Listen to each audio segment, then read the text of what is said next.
नमस्कार, स्वागत आपका बिहार समाचार में। बिहार की जनता को बड़ी सौगात दे दी गई है। बिहार में फिर से कई लाख पदों पर सरकारी नौकरी के लिए घोषणा हो गई है। मुख्यमंत्री नीतीश कुमार जी और तेजस्वी यादव ने मिलकर बिहार वालों को बड़ी सौगात दे दी है। तो वहीं बिहार के बेरोजगारों के लिए बड़ी खबर है, बिहार में रोजगार मेला का सृजन किया जा रहा है। साथ ही बिहार के गरीबों के लिए, किसानों के लिए भी सरकार ने बड़े ऐलान कर दिए। तो आखिर सरकार का क्या फरमान है, सरकार ने आखिर क्या घोषणाएं की है, तमाम बातों पर चर्चा करेंगे। इससे पहले आपसे एक छोटी सी अनुरोध है, कृपया वीडियो को एक प्यारा सा लाइक अवश्य कर दीजिएगा। आपका लाइक करना ही हमारी मेहनत का फल होता है।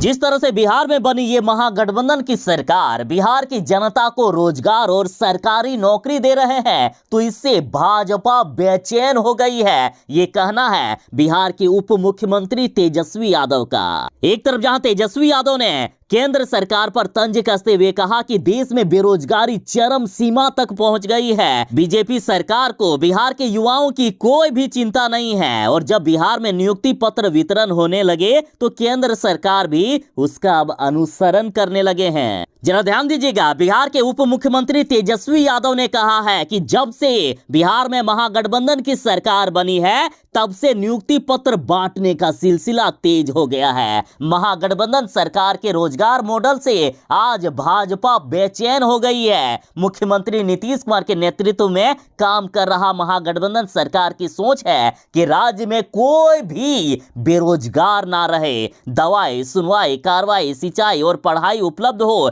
ताकि बिहार के लोगों को कोई परेशानी नहीं हो। साथ ही तेजस्वी यादव ने कहा है कि बिहार में सबसे अधिक युवाओं की आबादी है, युवाओं की फिक्र करना हमारी पहली प्राथमिकता है। हमने 10 लाख नौकरी देने की बात कही थी तो मुख्यमंत्री नीतीश कुमार जी ने 20 लाख लोगों को रोजगार और नौकरी देने की घोषणा कर दी थी। स्पष्ट है कि बिहार सरकार युवाओं को केंद्र में रखकर काम कर रही है। जरा धैर्य रखिए, लाखों लोगों को रोजगार और नौकरी मिलेगी।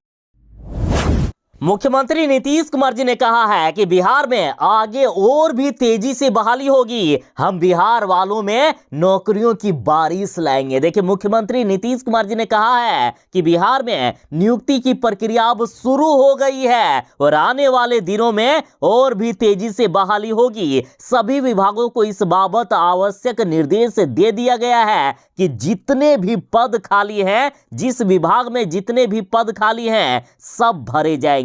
हर स्तर पर लोगों की बहाली की जानी है। हमारी इच्छा है कि सब काम अच्छे ढंग से हो जाए, लोगों को नौकरी मिलेगी और रोजगार भी मिलेगा। साथ ही मुख्यमंत्री नीतीश कुमार जी ने कहा है कि हम बिहार के हर जिलों में इंजीनियरिंग कॉलेज खोलेंगे।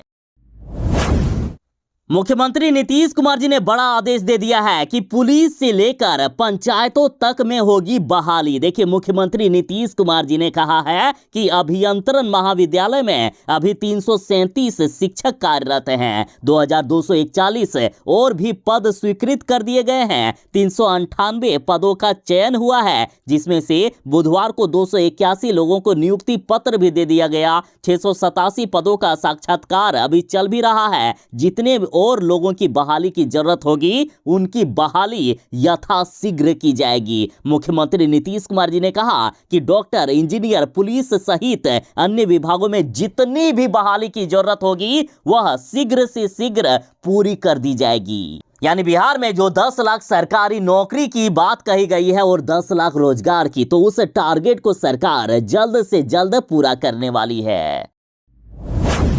बिहार के बेरोजगारों के लिए बड़ी खबर है। बिहार में 43 दिनों में 31 रोजगार मेले लगाए जाएंगे। सरकार एक तरफ जहां बिहार के कई विभागों में बहाली दे रही है और साथ ही सरकारी नौकरी निकाल रही है, और इधर रोजगार को लेकर भी बड़ी खबर है। देखिए, बड़ी खबर है, बिहार में 23 दिसंबर तक यानी 43 दिनों के भीतर बिहार में 31 रोजगार मेलों का सृजन होगा। बिहार सरकार रोजगार की बारिश करने वाली है और इसके तहत जिलों में 1 दिवसीय तो प्रमंडल मुख्यालय वाले जिलों में 2 दिवसीय नियोजन मेला का आयोजन किया जाएगा। तो आखिर किस जिले में कब लगेगा रोजगार मेला? तो देखिए, बेतिया में 15 नवंबर को, मुजफ्फरपुर में 16 और 17 नवंबर को, वैशाली में 18 नवंबर, सिवान में 19 नवंबर, गोपालगंज में 21 नवंबर, भागलपुर में 22 और 23 नवंबर को, मुंगेर में 24 और 25 को, मोतिहारी में 25 नवंबर को, औरंगाबाद में 26 नवंबर को, सहरसा में 28 और 29 को, नालंदा में 30 नवंबर को, तो वहीं नवादा में 1 दिसंबर को, डालमिया नगर में 2 दिसंबर को, बांका में 3 दिसंबर, अरवल में 5 दिसंबर, जहानाबाद में 6 दिसंबर, पूर्णिया में 7 और 8 दिसंबर को, जमुई में 8 दिसंबर, बक्सर में 9 दिसंबर, भोजपुर में 10, कटिहार में 10 और अररिया में 12 दिसंबर को, किशनगंज में 13, छपरा में 14, लखीसराय में 16, शेखपुरा में 17, गया में 19 और 20 दिसंबर को, तो वहीं खगड़िया में 20 दिसंबर को रोजगार मेला लगेगा। देखिए, सरकार के द्वारा विभाग का जिलावार कैलेंडर जारी करते हुए कहा गया कि नियोजन मेले में भाग लेने वाले नियोजकों व बेरोजगारों का हर हाल में नेशनल कैरियर सर्विस पोर्टल पर निबंधन जरूरी होगा। कोई अभ्यर्थी या नियोजक ने अगर निबंधन नहीं कराया है तो उन्हें ऑन द स्पॉट निबंधन की सुविधा भी उपलब्ध करा दी जाएगी। और इतना ही नहीं, अधिक से अधिक सेक्टर के लोग नियोजन मेले में शामिल हो सके, इसके लिए विभागीय अधिकारी व्यक्तिगत रूप से भी संपर्क करेंगे। सभी नियोजक अपने यहाँ की रिक्तियों की सूची विभाग को उपलब्ध कराएंगे। मेला में वैसे नियोजकों को प्राथमिकता दी जाएगी जो मेला स्थल पर ही बेरोजगारों को ऑफर लेटर प्रदान करेंगे। तेजस्वी यादव ने ऐलान किया है कि हम तो बांट रहे हैं नौकरी, केंद्र बताए कि उनके मंत्रालयों में कितने पद खाली हैं। तेजस्वी यादव ने केंद्र सरकार को सीधी चुनौती दे दी है कि हिम्मत है तो रोजगार देकर दिखाएं। जिस तरह से बिहार में हम नौकरी बांट रहे हैं, बिहार में हम नियुक्ति पत्र दे रहे हैं, उसी तरह से केंद्र में भी आप बेरोजगारी दूर करने का काम करें।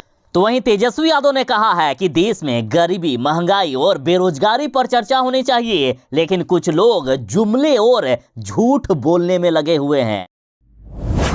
मुख्यमंत्री नीतीश कुमार जी ने बिहार की जनता को बड़ी सौगात दे दी है। मुख्यमंत्री जी बोले कि नौकरी और रोजगार दोनों ही मिलेंगे। मुख्यमंत्री जी ने घोषणा की डॉक्टर, इंजीनियर, पुलिस सहित अन्य विभागों में जल्द से जल्द बहाली की जाएगी। मुख्यमंत्री नीतीश कुमार जी ने कहा है कि आने वाले समय में जरूरत के अनुसार डॉक्टर, इंजीनियर, पुलिस के साथ ही दूसरे अन्य विभागों में बहाली की जाएगी। लोगों को नौकरी और रोजगार दोनों ही मिलेंगे। मुख्यमंत्री जी बोले कि इस संबंध में मैंने अधिकारियों को तेजी से काम करने का निर्देश भी दे दिया है। साथ ही मुख्यमंत्री नीतीश कुमार जी ने मुख्य सचिव आमिर खुबानी से भी कहा है कि वे भी इस बारे में अपने संबोधन में जानकारी दिया करें।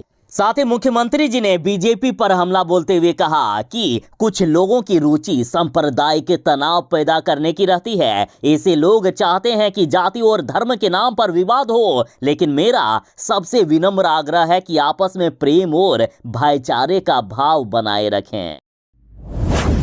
बिहार वाले जरा ध्यान दीजिएगा, कोई यदि नया वोटर मतदान सूची में अपना नाम दाखिल करवाना चाहता है, नाम दर्ज करवाना चाहता है, तो 8 दिसंबर तक मतदान सूची में नाम दर्ज करा सकेंगे आप। जरा ध्यान दीजिएगा, भारत निर्वाचन आयोग के निर्देश पर बिहार में बुधवार को मतदाता सूची के प्रारूप का प्रकाशन निर्वाचन विभाग द्वारा सभी 243 विधानसभा क्षेत्रों के लिए किया गया। मतदाता सूची में नए मतदाता अपना नाम 8 दिसंबर तक शामिल कराने या संशोधन कराने की कार्यवाही करा सकेंगे। अब बताइए, मुख्यमंत्री नीतीश कुमार जी और तेजस्वी यादव जी, आखिर बिहार के बच्चों के भविष्य के साथ क्यों खिलवाड़ किया जा रहा है? बीजेपी ने तो इतने सालों तक अपनी सरकार में बच्चों पर कोई ध्यान ही नहीं दिया। बिहार की सरकारी स्कूलों की स्थिति देखने से रोना तक आ जाता है। देखिए, अभी भी स्थिति नहीं सुधरी है। अभी भी बिहार के सरकारी स्कूलों में सिर्फ नाम की ही प्रयोगशाला है, न उपकरण है और ना ही रसायन। बिहार के अन्य जिलों की बात तो और भी खराब है, वो छोड़ ही दीजिए। हम यदि राजधानी पटना के स्कूलों की बात करें तो यहाँ भी प्रयोगशाला की स्थिति खराब है। कई स्कूलों में एक्सपायर केमिकल से करवाए जाते हैं प्रयोग। पटना के स्कूलों में प्रयोग के लिए समुचित साधन उपलब्ध नहीं है। किसी की प्रयोगशाला में केमिकल खत्म है तो कहीं उपकरण के अभाव में प्रयोगशाला खाली पड़ी है, कहीं एक्सपायरी केमिकल से प्रयोग करवाया जा रहा है तो कहीं केमिकल से ही नहीं है, तो ऐसे में प्रयोग भी रुका हुआ है। यह स्थिति राजधानी पटना के लगभग स्कूलों की है। आपको कुछ तस्वीरें भी दिखाई जा रही है। पहली तस्वीर देखिए, पहली तस्वीर है राजकीय उच्च विद्यालय सिटी स्कूल में जर्जर हाल में विज्ञान प्रयोगशाला का। तो दूसरी तस्वीर रामलखन सिंह यादव सर्वोच्च उच्च विद्यालय पुनारीचक की प्रयोगशाला में देखें किस तरह उपकरणों पर धूल मिट्टी लगे हुए हैं। तो कई प्रयोगशाला की स्थिति तो काफी जर्जर हो गई है, गाय बैल तक बांधे जाने लगे हैं, तो कई में से घास फूस भरकर रख दिया गया है। बिहार में लगातार अपराध बढ़ता ही जा रहा है। अपराधियों का मनोबल 7वें आसमान पर है। जब जिसे चाहे तब गोली मार दी जाती है, जब जहां चाहे वहां लूटपाट की घटनाओं को अपराधी अंजाम दे रहे हैं। और तेजस्वी और नीतीश कुमार की सरकार बीजेपी की तरह ही अपराध को रोकने में नाकाम दिख रही है। देखिए, दरअसल खबर है कि एक ही इलाके में 5 दिनों में लूट की 4 घटनाएं हो गई और गिरफ्तारी अभी तक एक भी नहीं हुई है। खबर है फुलवारी शरीफ से। देखिए, फुलवारी शरीफ में अपराधियों ने 5 दिनों में 4 लूट की घटनाओं को अंजाम देकर पुलिस के सामने बड़ी चुनौती खड़ी कर दी है। अपराधी लगातार फुलवारी शरीफ इलाके में घूमते रहे और पुलिस को भनक तक नहीं लगी। सबसे पहले बीते 4 नवंबर को फुलवारी शरीफ डीएसपी कार्यालय से कुछ ही दूरी पर स्थित राष्ट्रीय गंज में सुशांत कुमार के सिवाय मेडिकल में 9:05 पर 4 लुटेरों ने 34,000 रुपए की लूट की थी। तो अब बड़ा सवाल यह है कि आखिर कर क्या रही है सरकार, आखिर बिहार की पुलिस कर क्या रही है।